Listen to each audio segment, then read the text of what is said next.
નમસ્કાર, આપ જોઈ રહ્યા છો ગ્રોથ નાઉ ન્યૂઝ ને હું છું આપની સાથે કિંજલ। સમાચાર શરૂઆત કરીએ તો સુરતમાં કેન્દ્રીય જળશક્તિ મંત્રી સી.આર. પાટીલે નેપાળમાં આવેલા વિનાશક પૂર અંગે ગંભીર ચિંતા વ્યક્ત કરી। તેમણે નેપાળની ઘટનાને અકલ્પનીય અને ભયાવહ ગણાવી હતી।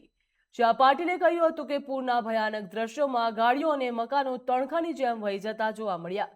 ગુજરાત સહિત અનેક રાજ્યોમાં લોકો નેપાળ પ્રવાસે ગયા હતા, જે 150થી વધુ ગુજરાતીઓ પ્રભાવિત થયા હોવાના અહેવાલ સામે આવ્યા છે। પીએમ મોદી અને કેન્દ્રીય ગૃહમંત્રી અમિત શાહ નેપાળ સરકારના સતત સંપર્કમાં છે। ભારત દ્વારા નેપાળને 47.5 ટન સહાય મોકલવામાં આવી હતી તેવું પણ તેમના દ્વારા કહેવામાં આવ્યું છે। તેમજ ભારતમાં જાનહાનિ ટાળવા માટે સફળતા મળી। પાટીલે આ ઘટનાને ઇતિહાસની ભયાવહ ઘટના ગણાવી હતી અને આવી દુર્ઘટના પુનરાવર્તન ન થાય તેવી પ્રાર્થના પણ કરી હતી। નેપાળનો જે બનાવ બન્યો છે એ તો અકલ્પનીય છે।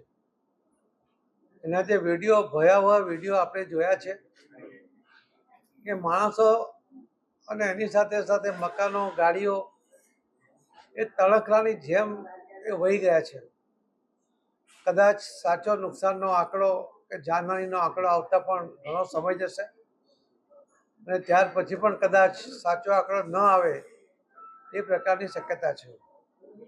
ગુજરાતના અને દેશના ઘણા બધા પ્રવાસીઓ ત્યાં નેપાળમાં પ્રવાસમાં હતા અને એમનું પણ લગભગ 150થી વધુ ગુજરાતીઓ આમાં અસરગ્રસ્ત થયા હોય એ પ્રકારના સમાચાર છે। માનનીય પ્રધાનમંત્રી શ્રી નરેન્દ્ર મોદી સાહેબના નિર્દેશથી માનનીય ગૃહમંત્રી શ્રી અમિતભાઈ શાહ સાહેબ નેપાળના સરકાર સાથે સંપર્કમાં છે। એમને જરૂરી મદદ પણ પહોંચાડી રહ્યા છે।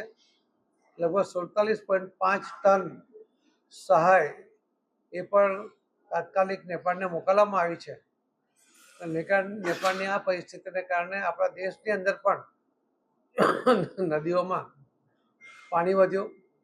લગભગ 3થી 4 મીટર એટલે લગભગ 10થી 12 ફૂટ જેટલું પાણી એ વધ્યું હતું, પરંતુ અગમચેતીથી એના ડેમના જે આપણા દેશમાં જે ડેમ છે એને દરવાજા ખોલી નાખવામાં આવ્યા હતા।